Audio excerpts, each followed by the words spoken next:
हरिओम. राजा जनक आणि सर्वज्ञानी श्री अष्टावक्र यांचा ज्ञानसंवाद. अष्टावक्र गीता, अध्याय 18, श्लोक 30. नोद्विगनं न च संतुष्टं अकृतिस्पंद विर्जितं निराशं गत संदेहं चित्तं मुक्तस्य राजते. अनुवाद. मुक्त पुरुषाचे चित्त उद्वेग शून्य, संतोष रहित, कर्तव्य रहित, स्पंदने रहित, आशा शून्य व शंका शून्य असते व ते तसे शोभून दिसते.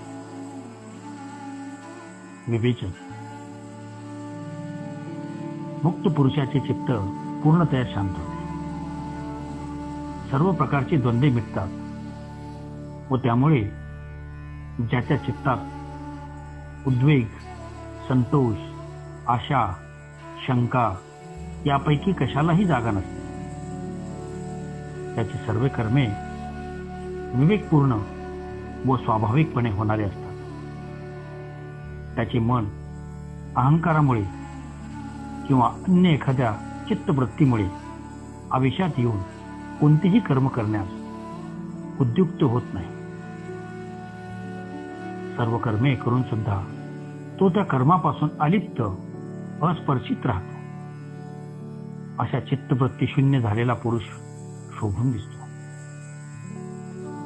अध्याय 18, श्लोक 31. निर्ध्यातुं चेष्टितुं वापि यच्चितं न प्रवर्तते निर्मितम इदम किंतु निर्ध्यायति विचेष्टते. अनुवाद.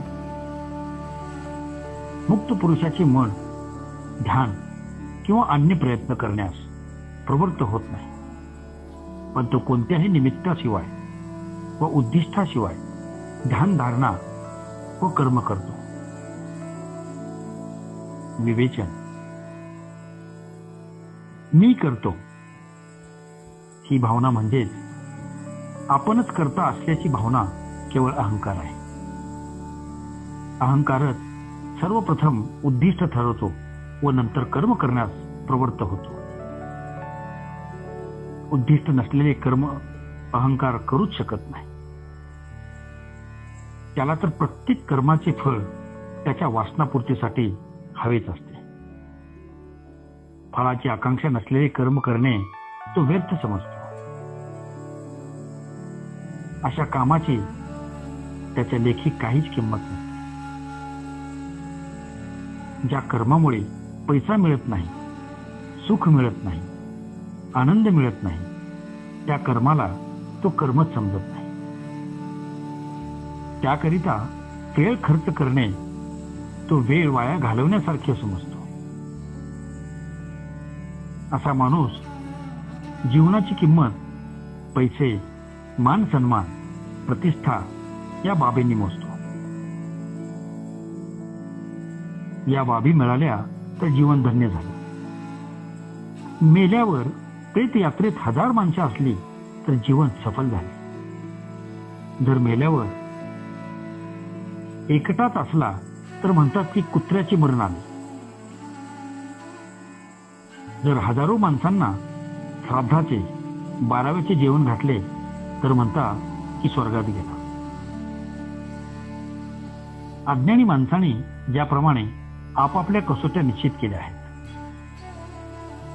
त्याप्रमाणे तो सर्व काही बाबी प्रयत्नाने प्राप्त करण्याची धडपड करतो. कोणत्या तरी निमित्ताने व कोणत्या तरी उद्दिष्टानेच तो प्रयत्न करण्यास प्रवृत्त होतो. उद्दिष्टाशिवाय तो ध्यानधारणा सुद्धा करणार नाही. ध्यानधारणा असो किंवा अन्य प्रयत्न असो, ज्ञानी पुरुष मात्र त्यापासून दूर असतो. कारण त्याला कोणत्याच फलप्राप्तीची इच्छा नाही. तो ध्यान किंवा अन्य कर्म करतो तेव्हा ते स्वाभाविकपणे कोणत्याही इच्छेशिवाय, धडपडीशिवाय कोणत्याही उद्दिष्टाशिवाय व सहजपणे करतो. अध्याय 18 श्लोक 32.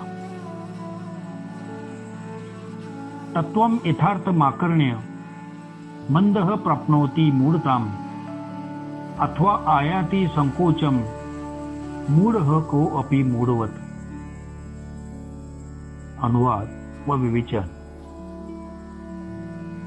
मंदबुद्धी माणूस नेहमी क्षुद्र वासनांच्या विळख्यात सापडलेला असतो.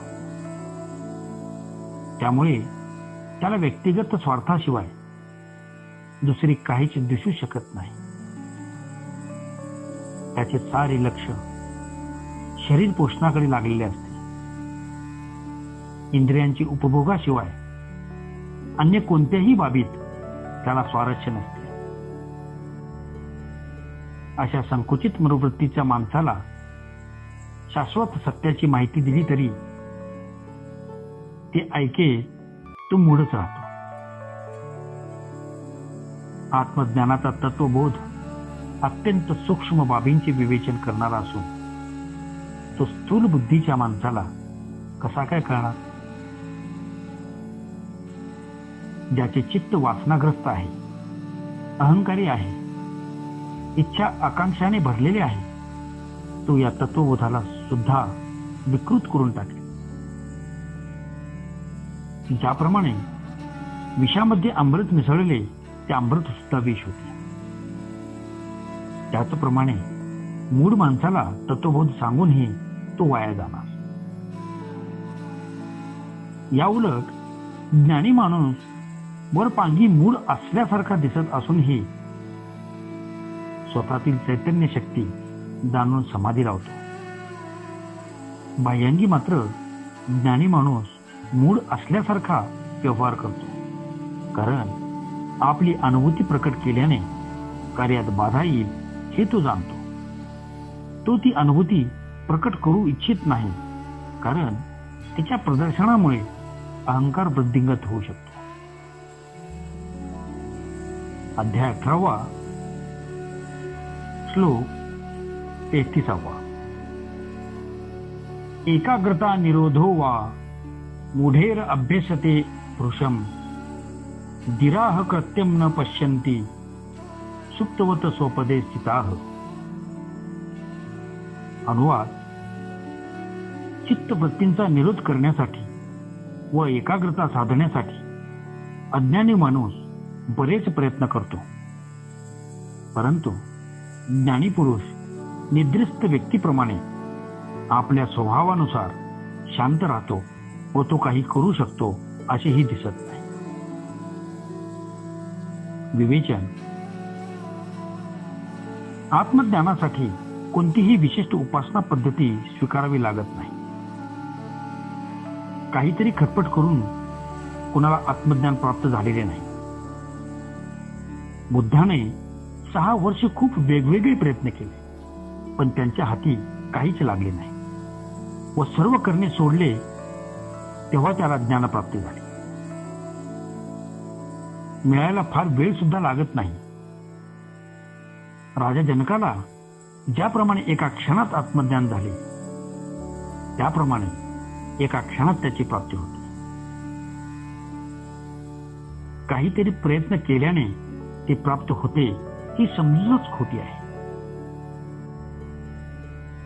ज्ञानप्राप्तीसाठी करावे काही लागत नाही, फक्त जागृत होऊन पाहण्याची आवश्यकता आहे. सजगता, सावधानता व बोध पुरेसा आहे.